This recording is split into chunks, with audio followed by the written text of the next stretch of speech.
Welcome to the Author's Journey with #1 international best-selling author and in-demand publisher, Rebecca Hall Gruyter. Today, we'll showcase the works of an amazing best-selling author, find out the story behind their book, and explore ways to bring your message powerfully forward. Now, here's your host, Rebecca Hall Gruyter. Welcome, everyone. I hope that you're having an amazing day. Excited and thrilled to have you joining us on the Author's Journey, where we talk with best-selling authors and we pull back the curtains, have candid conversations to really explore what is it like to have this idea of a book birthed in you, to lean in, to be resilient, because it takes resilience to bring it forward and launch it, share it with the world in such a way that it becomes a bestseller or above.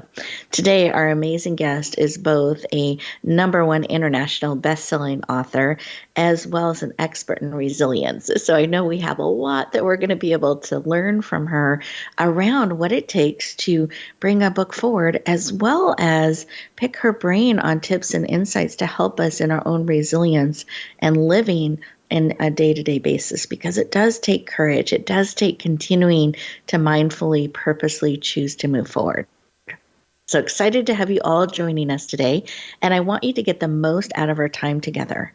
To do that, I'm going to invite you to choose to be fully present, not multitasking, but fully present. Really give yourself the gift of this time to connect, to receive, and to discover what's being birthed within you as you lean into the conversation. So extra credit bonus opportunity, I encourage you to have a paper and pen ready where you can capture ideas, insights, ahas, things to help you actually take actionable steps based on our conversation today. And take a breath in through your nose all the way to your toes. Feel it stretch your lungs.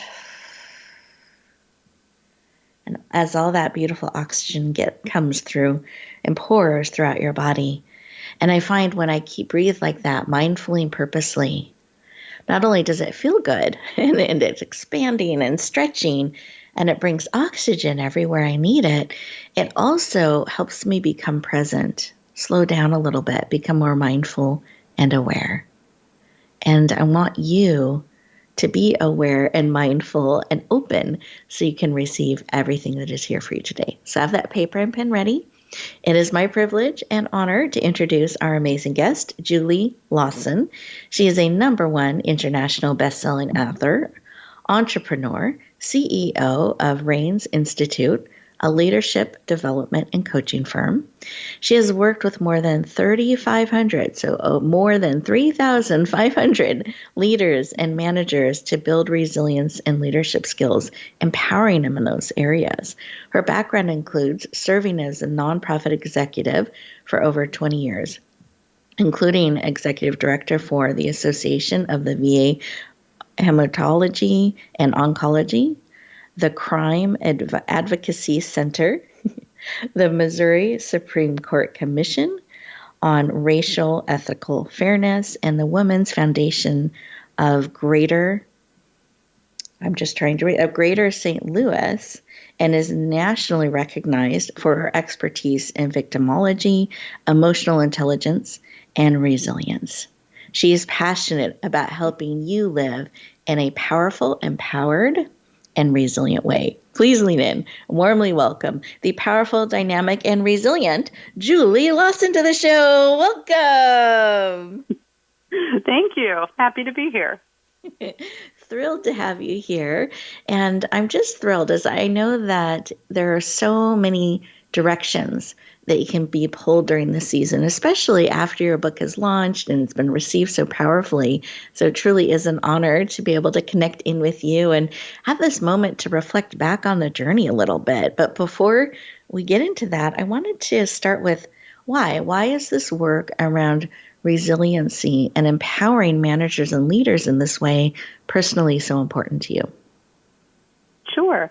Well, it started actually about 25 years ago, and that was when I first started working with victims, actually in social services and then later with victims of crime and violence. But I noticed, really from the beginning, both with my own experience and with who I was working with, that there were characteristics that were sort of make or break for us. And those characteristics were the same, no matter what the circumstances were that got us down to begin with, whether it was something as awful as experience with crime or violence, or something a little easier, maybe having trouble on the job, or something like bankruptcy, which is just as catastrophic in a different way.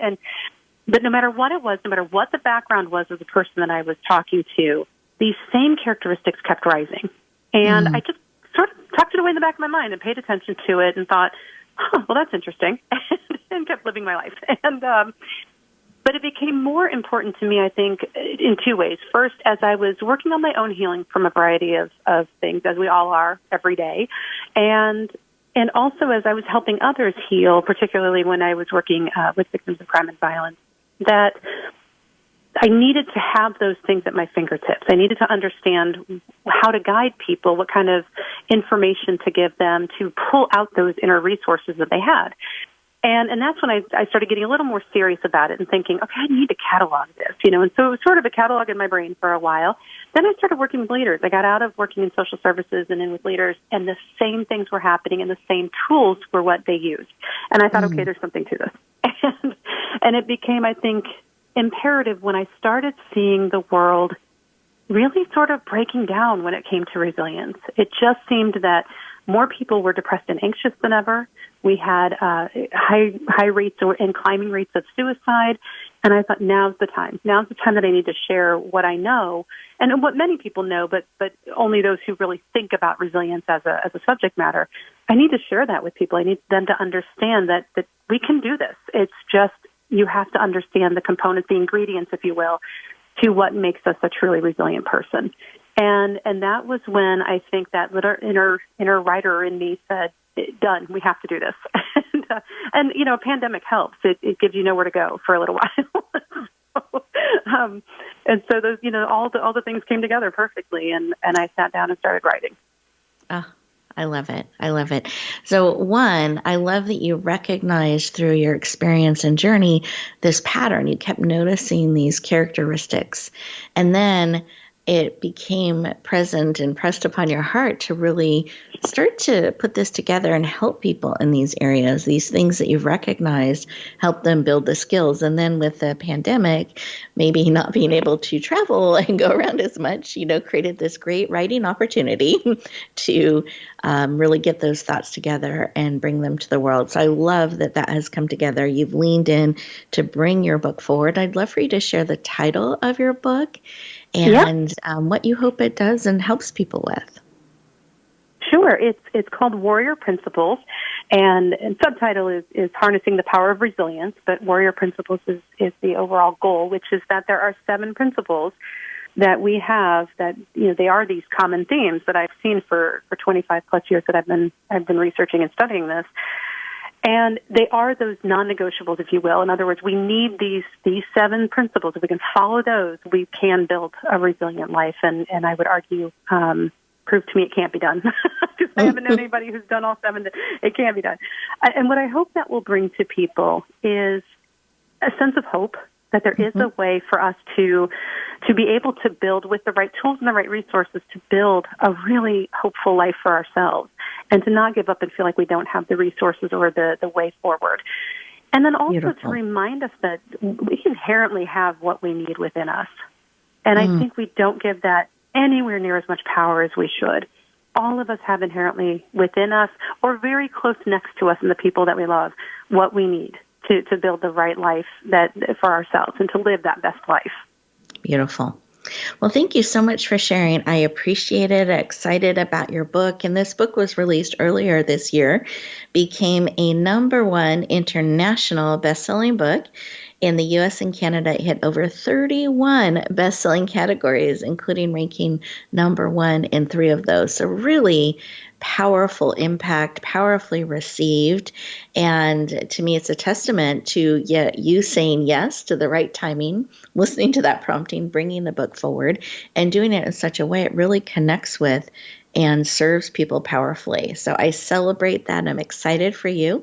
We are getting ready to go to our first commercial break. And as we do that, listeners, I want you to think about some of the journey that Julie has shared.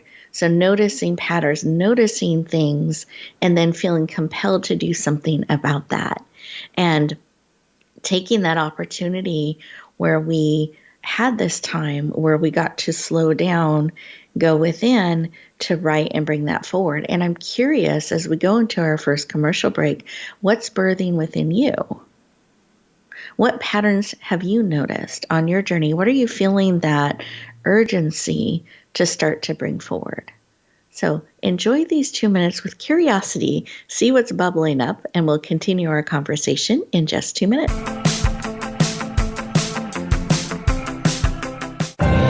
Announcing a powerful new TV channel featuring programs designed to enhance and transform your life. Make powerful connections, one program at a time. And by doing so, we can bring transformation to the world. Tune in each week to Empowered Connections TV as we add new programs to help you make empowered connections of your own.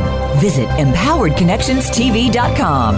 That's empoweredconnectionstv.com. And make the most of an incredible life transformation. Rebecca Hall Gruyter's Speaker Talent Search is looking for speakers wanting to get on more stages. With just one audition, you could open the doors to hundreds of speaking opportunities, reach more people, and expand your impact. Finalists get to audition live in front of leaders looking to fill all kinds of speaking opportunities. Apply now at speakertalentsearch.com. That's speakertalentsearch.com. We look forward to hearing your message. Welcome back, everyone. I hope you enjoyed those 2 minutes, and I hope you took a moment to feel in and see what is birthing in your heart. What are you noticing? What patterns are you discovering? What can you bring forward to help and make a difference? What are you feeling that call to start sharing information, story, wisdom, perspective? Those are things that make a really big difference. And I believe when those have been planted in your heart, there's a reason. It's because that information is needed, not someday, but now. And one of the things I love about what Julie shared is that she felt compelled to bring this forward, that she saw such a need for this type of information that she leaned in to bring it forward and share it with the world. And so I'd love to just explore that a little bit. So you had this idea, you noticed these patterns over time, then the pandemic, and then you noticed all of the ways that people were struggling, how much they needed this information. How did you go from idea, noticing, I want to make a difference, to actually bringing the book forward? So the idea, the someday to now, how did you do that? What are some of the key things you did to bring it forward? Sure. I think one thing is true, I think, of most authors, and that is that urge doesn't go away. So it just sort of keeps tapping you on the shoulder. And that's what was happening with me. And it was the convergence of all of the things that I saw going on around me that said, okay, now is the time. Mm-hmm. And I think also that inner voice, in contrast to that, saying, if not now, when? just do it. And so I finally had to get out of my own head and out of my own drafts, if you will, and course outlines and all these things, and say, I just got to put pen to paper. And I started blocking off time to do that and said, I'm going to give myself a deadline. And if it's not done by then, it's not getting done.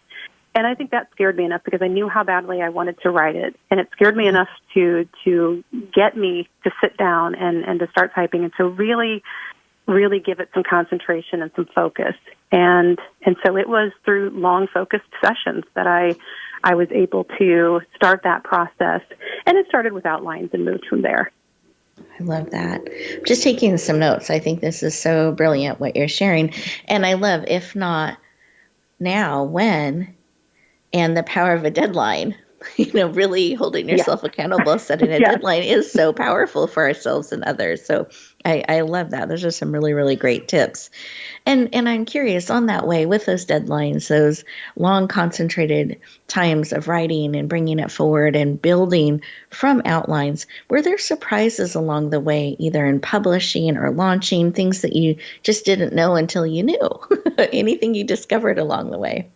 It's funny. People, when I talk to other writers, they talk about the writer's block and they, all the things we expect to have happen. So the writer's block, or you get in and you write a bunch of stuff and then you realize that wasn't what you meant and so you wanted to edit. I had the opposite experience. I think I spent so much time in my head that when I sat down and started writing, it just flowed. And I was shocked at how easily it flowed. And again, that may be a testament to just how long I sat on all of this and thought about it. But it was really interesting to me that it could flow that easily. And not to say there weren't edits. There certainly were, and pieces that I took out and then, went back and added something else in. But overall, it was just flow. And I hadn't experienced creative flow like that in a very long time. And so it was a very empowering process in that way. Beautiful. Well, I love that because you're right. That's not everybody's experience. It's such a unique journey. But I love that obviously you were ready. It was flowing. It was time. Yes. It was coming and was able to brought forward. So you wrote your first draft, you got all of that content, all of that information, all of those outlines together, ready to go, and then brought it forward. So what are some of the next steps you took? I'm just thinking for any of our writers or potential writers out there, it's great for them to know what's next after I write.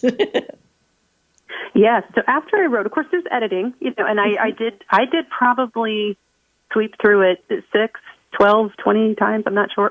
It was a lot. So, just keep rereading your writing and take off time in between to do that. So give it a week. Don't just give it a couple of days. Give it a full week, a good, maybe even 2 weeks. Then go back, sit down with a fresh perspective and read it again and say, does this still resonate? And am I happy with what I wrote? Is it complete? Is it the whole picture I wanted to paint? And then after that, once that piece was done, and that did take some time. That took probably 3 or 4 months for me to really process through making sure that I was saying what I wanted to say and that everything I wanted was in there. And then after that, it went on to, I self-published and worked with a firm to do that. And so then it was learning about all of the pieces that go into that. And there's way more than I thought, things like cataloging it and working with a professional group of people who helped with cover design and thinking through what's my image. We talk about branding all the time, and I was terrified. I don't know. I don't know what the book should look like. So all of those pieces came next, but they were all really exciting because now you have finished the writing process, and the big monster that was standing in front of you is out of the way, which is the fear of actually writing it. And that's when the exciting stuff really starts to happen, and all the pieces fall together.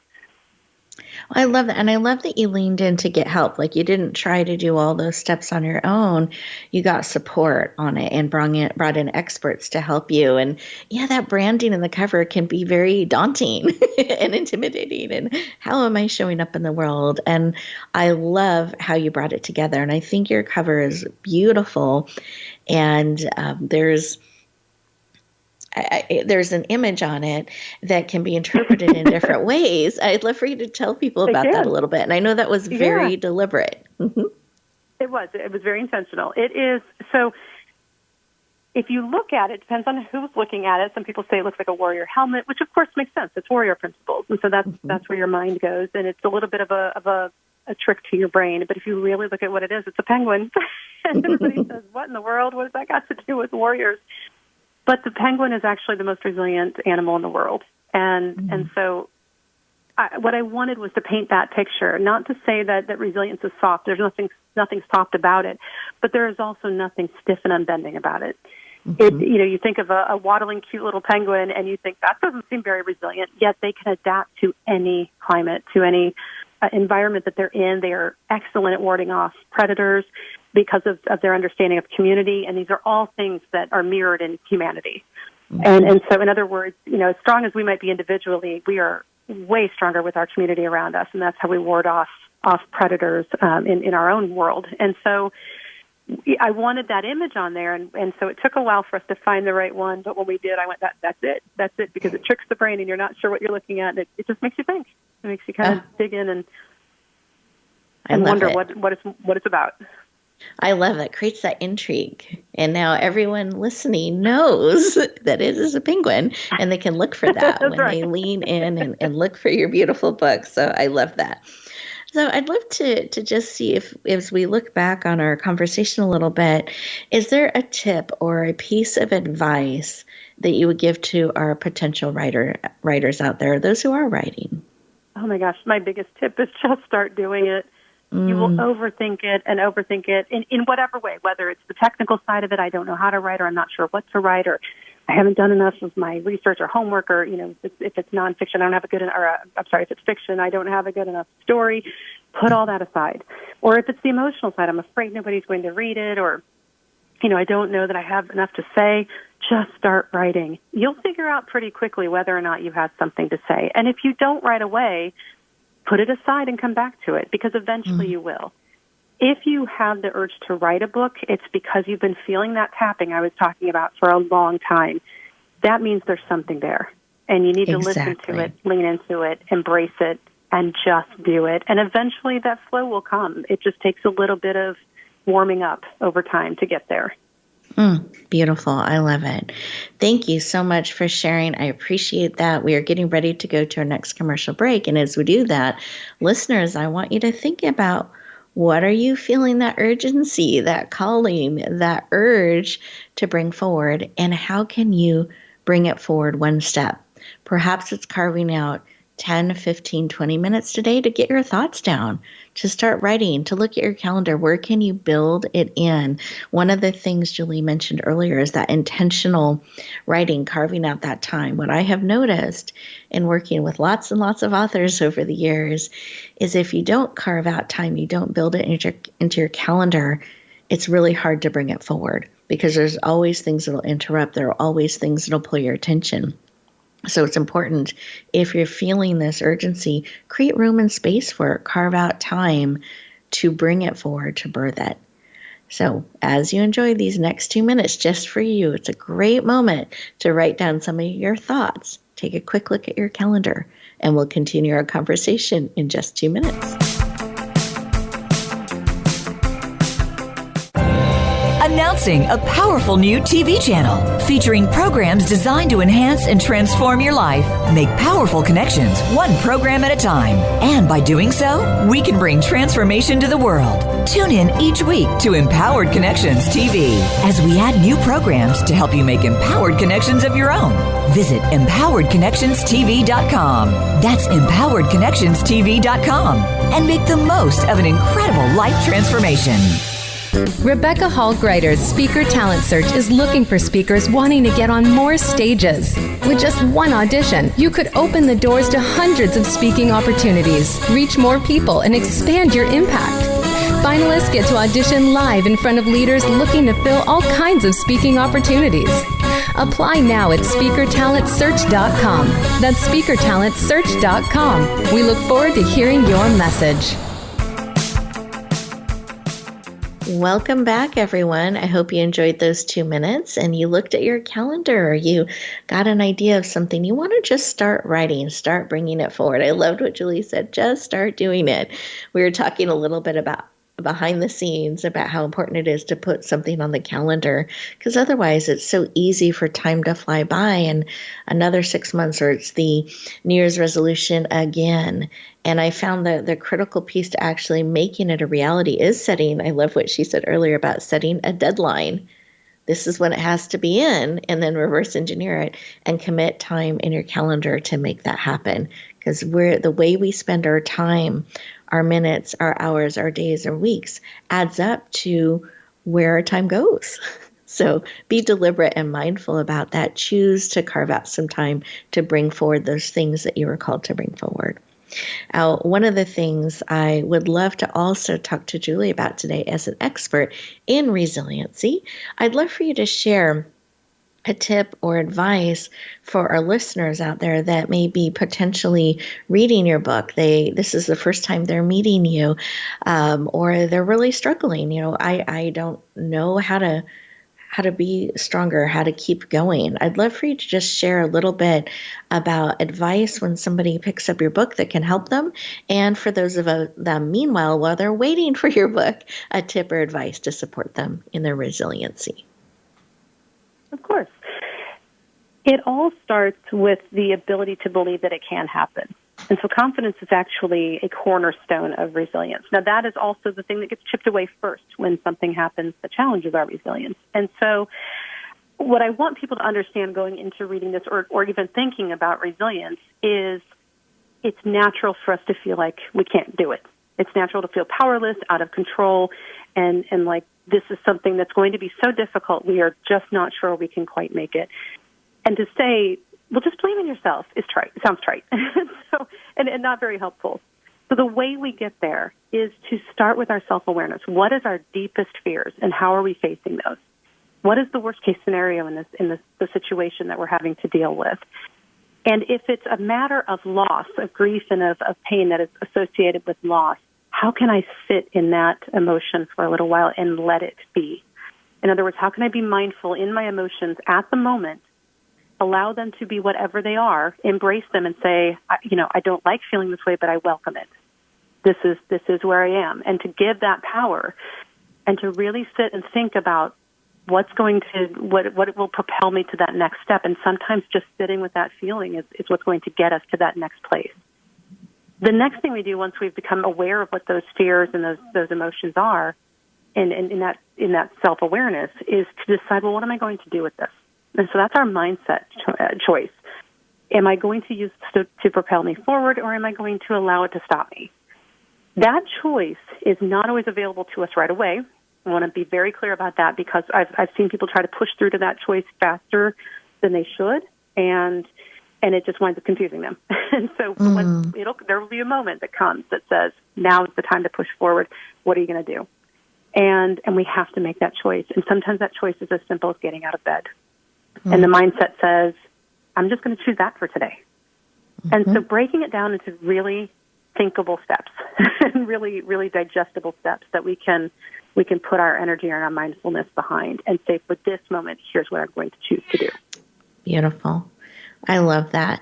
And I love the honoring of emotions, because sometimes we shove them down, or I'll deal with that later, but they come back or they'll stop us at some point. Always. In that giving that attention, but not getting lost in it, giving it full attention, time, processing is so powerful. So I love that. And I think for anyone struggling out there, just kind of, go deeper, be curious, see, even if it doesn't feel good to feel, allow it to come through, not get stuck. And I love that really manageable steps, actions that we can take is really powerful too. And sometimes we make that step too hard, complicated, and then our confidence wanes and all of those things. So I like that very manageable step that can be taken. Any final tip or suggestion that you would give our listeners out there who are really looking at, how do I keep going, or they're feeling a little bit discouraged and are looking for some hope? I think the best one-line advice I have is allow other people to support you. Do not underestimate the power of community. And I write about it in the book. I talk about it a lot. And I would argue that resilience is nearly impossible without a community around you. Even if that community is 2 people, lean on it and use that to your advantage.